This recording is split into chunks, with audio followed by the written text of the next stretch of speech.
Efutu Member of Parliament, Minority Leader, Honorable Alexander Afenyo Makin, Abefieha. Yene no ebedin komo kakra na fei yasan ko elder ho na yene no edin komo. Honorable, yemu achen. Mejodo. Afishiapa. Afen ko mbra ombotu yen bio. After this is saying na onyimpo madu mu obode. Anifun bole. Ya jira obi o ha bia. Ese wo ka se emi wo mu obode. So pese wo ka se wo so hu yi. Wo so hu to say. No. Me say na okay futu. Dia metia no. Ense na me chere o de. Chere bia. All right. But you say bibia ye boko de. Adum. The originator of the futu dream. Yes. Obia ho ye wo futu. Adum the futu fu nyina so se wo chere wa no pe. Anope me menche efutuman wanadum na micro parliament wanada roma nso na meresum na mesha won bode nyame ni hen boafo na edwumepe biara ode yeye ama enyimnyam oka efutuman no de medwumapa no ye beye wonye jezi menyim de pi na so na wanaba mebubu de MPP ya opposition but abrebo zama na ote mbre papa ho na Reeping so ho sa Reeping no to a ejitum na abohompa aye dwumazen dwumazen a obowie oye ntemize za amesranye de yembompa yemfa ibu mfama ye ho yenya hen ho abotar me maami bi na okade kokonsan ketenketen no duntwa na ye focus on the MPP agenda of developing Ghana from 1992 as a pepe biara abua oman Ghana no or MPP ne they introduce it. So in terms of governance no yenen hihye na yena adwenkyere no yaza obua Ghana which is that should be our focus. Okay. Ye boko 2028 ye pe oyempo or ye election afi MPP should seize the opportunity and win. Minim. There's all kodi. Agrubo so fianopa. MDC for the promises akasa wo promising na trust me. Won't to me yet. Won't to me yet. Oh, won't to. You see, what one now was here politics. But odu a member when you nimzi. But with time, Ghanaians will see their true colors. Opposition edwumayo ewo mrahebedwam ete say edan ha obi benye ho asamaka edan ha so a obi benye ho asamaka nti leaders are there so wuti na eku ezekọ wanyim but of course you must also be a listening leader. Okay. On the form MPP is a party of equals nti at any point in time no your leadership is not absolute there awonkote na wonyimzi ma awu free there aye niye nimpo ebenyo obi no wakade no ontweye accommodate listen and always be in debate because to be a leader in MPP no onye trokadamo people would stand up to you not always in bad faith but they also want to express their views. That is how any party not challenge be. Well, sometimes if you don't understand it, you may feel frustrated. But before I believe the party, you must understand the culture of the party. Okay. So once you understand that this is the culture of the party, you relax and then take it on because every day you must answer questions. Every day you must defend your decisions before your own colleagues. That is the party. It's a daily, ins and outs, and then that is what would make you successful. And I'm ready to stand up for the challenge. All I pray is for God's strength. Just started with the vetting. Initially, some people had a view that vetting yes, and now nanka me pese me hu se semoko parliament foforo say te said they must start 9th parliament no a enema ben sa na mo ya mo de constitute committees and sankra na maba vetting aba be ye adwuma mo ye. Well, after the first orientation and the normal circumstance, the next main thing is to constitute the committees. Okay.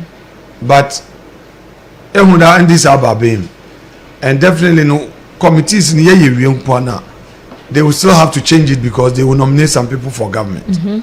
So Zamimi suggesting that look, you hold on to the main committees, appointment committees, no, you're critical. Then what form Abeni we are, then they would also have the opportunity to now sit and select who and who would be in certain committees. Anyan MPP for so once they form the government, we'll be able to have a clearer picture in selecting who should go to a particular committee to face that particular minister. Because if me for ranking for a particular committee, na oko face minister be, na be now ones in that field no wo former onto a match minister. So it's like a government and a shadow government. You must always match it. And these are things that will help. Some people raise issue that, oh, is it even constitutional since we've not constituted all the committees, or are we not breaching our standing orders? I say no. There is something we call the rule of procedure. Okay. And the rule of prudence. When prudence and procedure clash, procedure must give way to prudence. Okay. So what am I trying to say? As it be what for bido in a way was so if you have under normal circumstances for lift, but emergency be bar instead of the above for lift no is a muka into no and until we crawl office be. What is important is how you got there, but I prescribe a means to getting there. I will be in him. But that means at a point on board. Okay. Into azeno the substance of it azeno the onya or there on a invoke. So the prudence rule no, it allows you to move in a certain direction when it's critical to do so. Into no zayaya in the for every sector no say a financer we look out for yan nkrofo ebiena wobotu waka finance wasa then they add because the new standing orders no are different. We no mamokwa mutumi ma other people other sector committee members. Into no it allows us flexibility. Okay? Into all the trader into extra obi to the honorable Stephen Amwa. People were expecting him to be on finance. But he has never trade because now they balance off and obi to the honorable Amin Andam. Yeah. On finance, but the time no onyiho. Into yama honorable Foko Obey and then Koko Ashanti Onusu Beshim, and it was very beautiful. We paraded some first timers. I was to be sequestered, and that has been the plan. We've been moving honorable Asenso roads and highways. When to Wamba, yes, will be for fresher.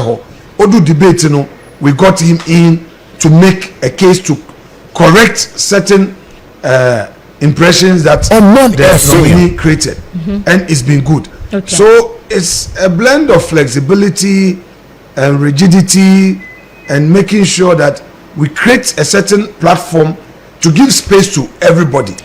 And then sometimes also people don't understand how the vetting process goes. From 1997, Honorable J.H. Means and Abredo, committee members are given 3 questions and then they have a follow-up. So if a member is very strategical, obey 6 questions. But as for leadership, you have unlimited. Yeah. Because it's seen that you, the leader, minority leader, no, I wanna the back stops with you. And that has been the practice. Alban Bagbin, the same thing. Honorable Chairman said the same thing. Harun Edrisu, the same thing. And then Ato Force, the same thing. So it is not new that Afenyoma Kenabredo and he asked almost all questions. No.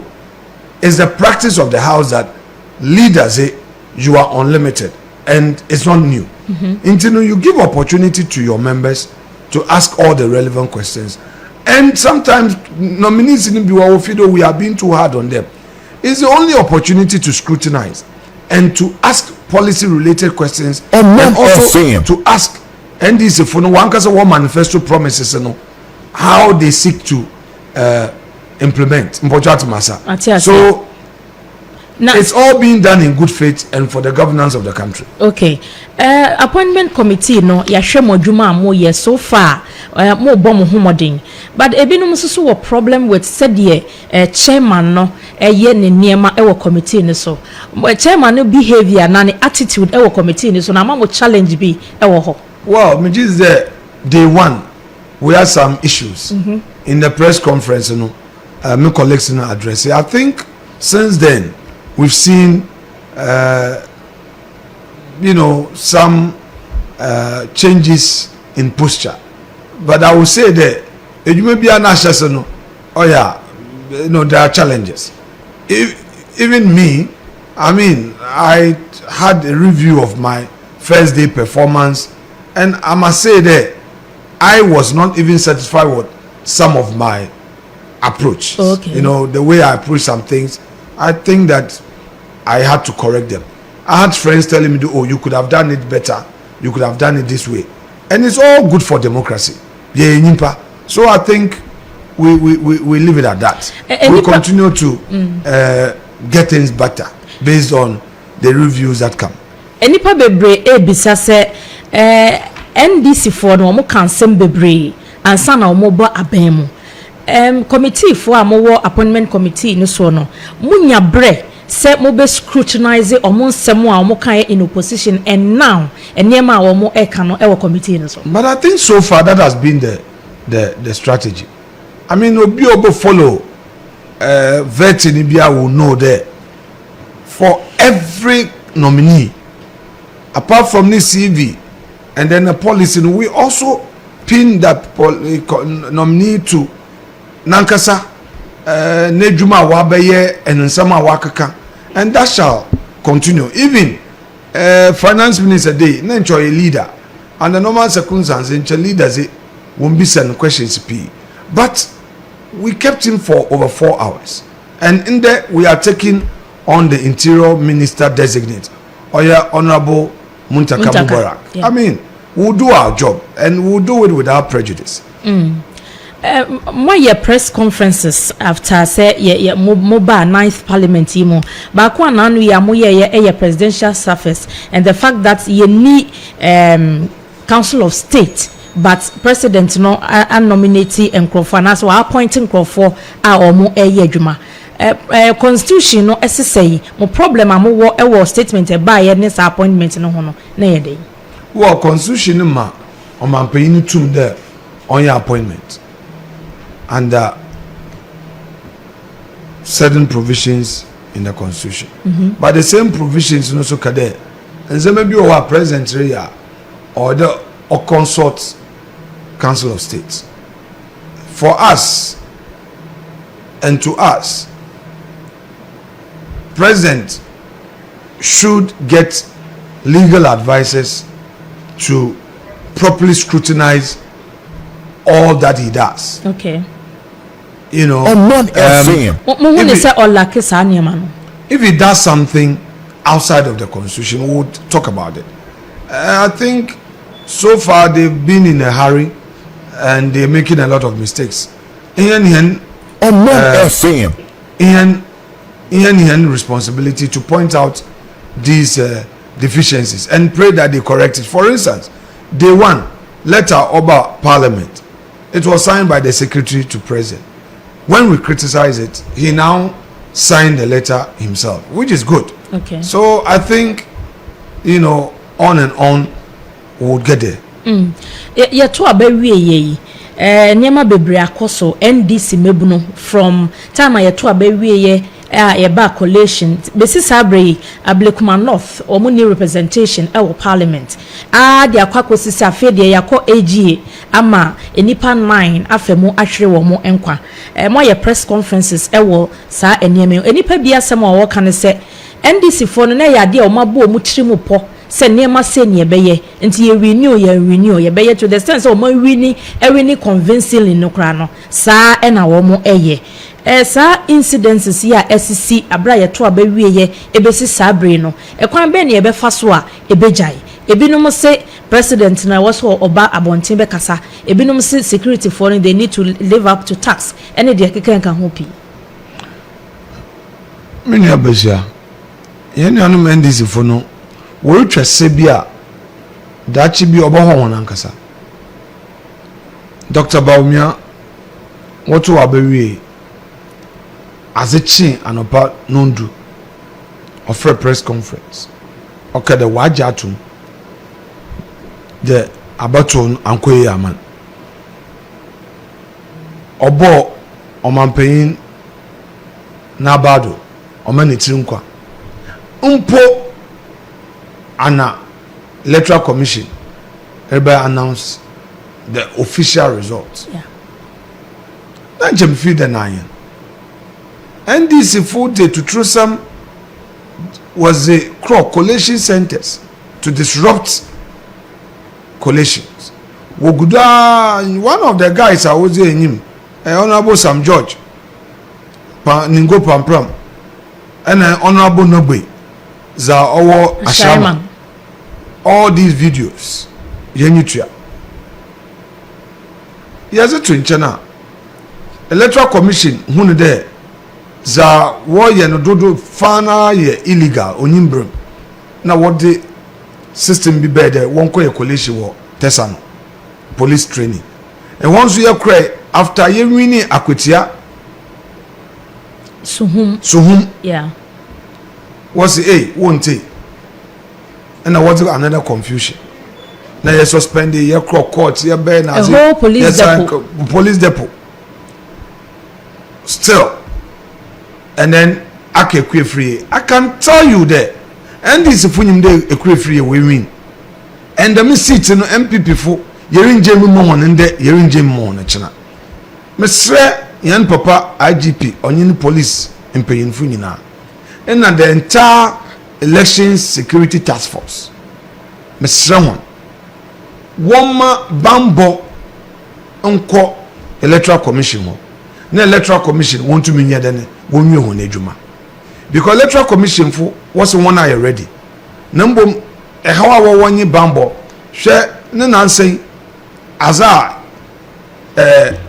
NDC led by their regional organizer wokoye wo electoral commission wo kase Alban ejapaze wo threaten EC staff Abazinti no do bandam abazinti no bandam sebe ahien bebi a ye winning musimun jintum awon bebi a won wo winning ye jitum yefo na damasemi wokan wo chada wozi ne ze patapa eno anye tutrusam all because MPP for the yezim brado you know kosia intum mun kosia de bia dakro kosia ne nyu ba yedene obeto na da okwase ne nyu batew no ewo na ebu hu de sana kwase anso owa honze na obotum was a face enipa de bin so can say because that's our warrior no I can assure them that 2028 yemfa yenyu anhwe won na won sisi en bi o abatu ya yekotu yi NDC fu sisi en papa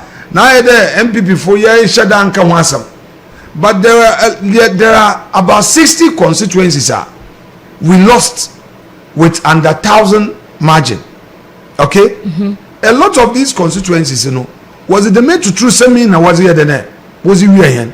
Ni baby no MPP for ya easy. Baby today our win, you know. Our win. What they to true seminar what they beating with about 91 votes and candidate Abanga. What in Chimnesa baby poor was second the polling agent. Now one guy was signing. But then also people are not happy. Say Argentina, they be a more don't worry. I'm not missing there. Okosia won't to more into Mbuni Kosia de Bia. Say 2028 about to about to young family. Them Azawayi. Obama Yansu Yetum ya soil. Ejina. Them Robeya won't to miss his hand. Yansu Yazenu Assassin Sonko.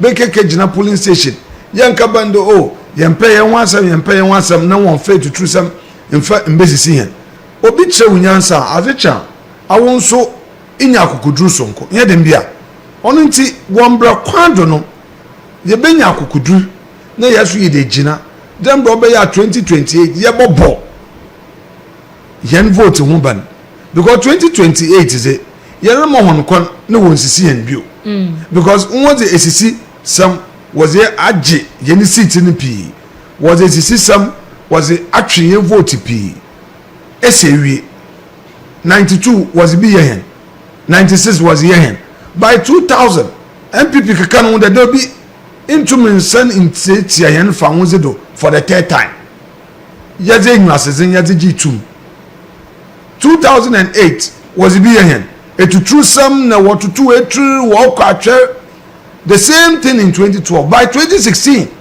MPP soil worker there not again and by the grace of God when genuine elections were held why bibi asumdwi mu no ye wini ebeka ya 2012 ye court on the pink sheet which exposed the okrodo in 2012 elections into no this time we are doing an audit the party announcing there in painful be election review committees okrodo that is happening. Various constituencies too are doing stakeholder engagement. They would have their report. Then various constituencies are to some big crowd. The elections directorate of the party is doing an audit just as they did in these 12 constituencies. And I'm sure when they are done with the audit, the report will be out. It will be a guide to us and for us in 2028 elections. But I can assure the NDC that Nyankopon the Yankwache na 2028 yes a season in na yes boyen vote humban on kaban there collation center na one kuti na wayen beyinfo what the patapa was it collation center is it aji yen seat they be yes a season wo mbrakwando boyen vote no ban umre swa nanso so going forward no enim say NPP chisafo bebre wo mo atoba ha ebinim obu ofu kwan ben na e wosa amanyoko ni manage sa niema we nyina yie so that 2028 no mo betumi aba back stronger. Well ebufu ni na mbrofom ye na ye hu da ye azokor sesi ayenyi power ye de no power no efiansa yan dwenu kona ye be fodo a ye be brand yen party no etuwache ekroye binu owa o politics ma was anyi de bia kokonsa de bia wate enanse ya WhatsApp abe enyu unye chat mpo a you are not sure bo na why screenshot was aka mobi am your platform pose me mpe kra as am me number 1 platform and so they will create a platform yeah the what also pay platform because integrity of platform is always questionable. People don't keep the privacy though. ABR for instance as some cool you were MP's platform or as some can you were MP's platform or that as some our MP's platform no or then FM ABR your communications platform and some of our communication platform no or then o stay nkofo pi ni that discipline obeyebe na bia asem ekopo ebebi nti bonde obi na obi wontem asay na yensem basa sa mention de yeni nyinara yehu de ye azekor enyu nwerizi nkoma bisa won de nkoma oye benu nkoma na de oye fododo se enyim do oye benu nkoma mansam onte won ntem ododo nkoma so ododo no masam ye de na muntem se dama adwen amba na de bi obi se obi sidam bondo obi aye call wa frɛ osimesi obi aka won asam ebi anyimpa ne nke bisa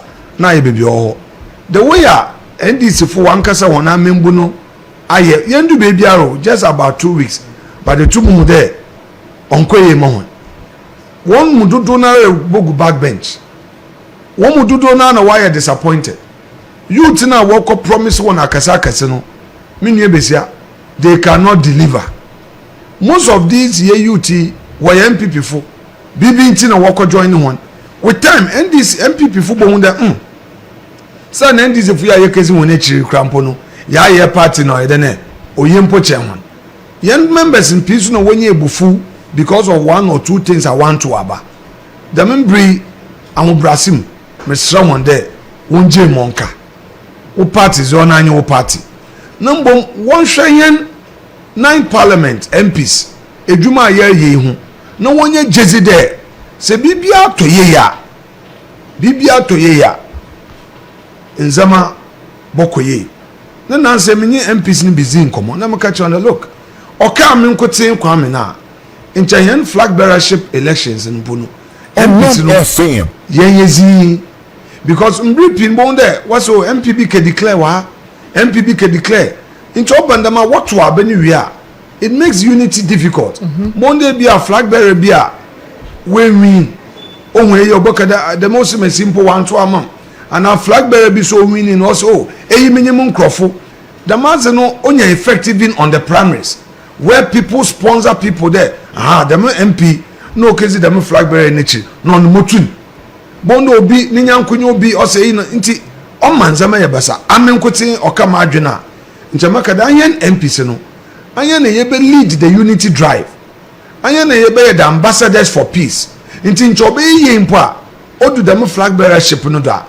MPs ye de na ye as practical as possible ye neutral of course enyimnimpa bi aboto aman the man so dey be international elections no MPs be ye de o enyimnimpa aboto aman nambom de MP boko radio do bakado emimi gina de mosimesi nechi men support eyi no dem do be ya temperature no be bofom no so be ye possible a MPs ye botum ya ka de yen ze ye nke gina obi nechi openly nambom no ye bantwa na mo na oze ekroye baba party no I believe there say ye yendama oboboa since you are the only effective organ of the party in operation in MPs the parliamentary group and ayansu no ide yetum ye drive ekroye we are the voice of the party it is you are the voice of the party na se one na muntu no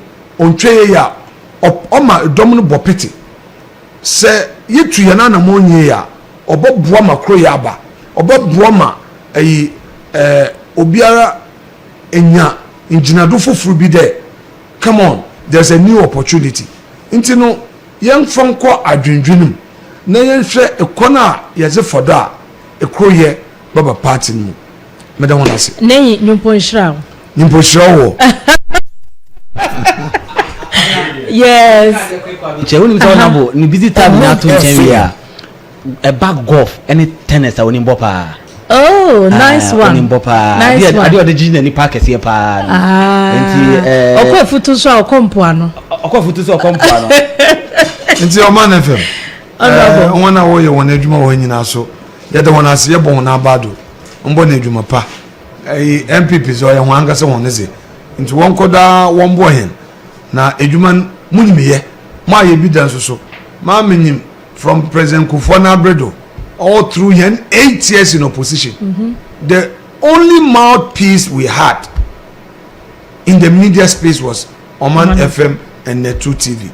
And you know, if you are a MPP for Yenifi, I can promise you that a lot of yen activities, you know, Yabama yen MPs in Wabaha. Now, when you want a basic won't come on. Into Oman FM will be a place to be breaking news. Yes. You be more so they will break what man. You be more break. Then this is going to be the place that MPP yen juma do narano. You be ma afọ wonodo. Na Ghana fo ete. Into no yesha one bo. You be yen kita wonzeno. Onye de ma nka no otino. Yankopon onye yen boafo. And I made a promise that my first media engagement will be here, and I've kept that promise, so it shall continue. I'm sure, Madam Wanasi. Yes, that's Papa.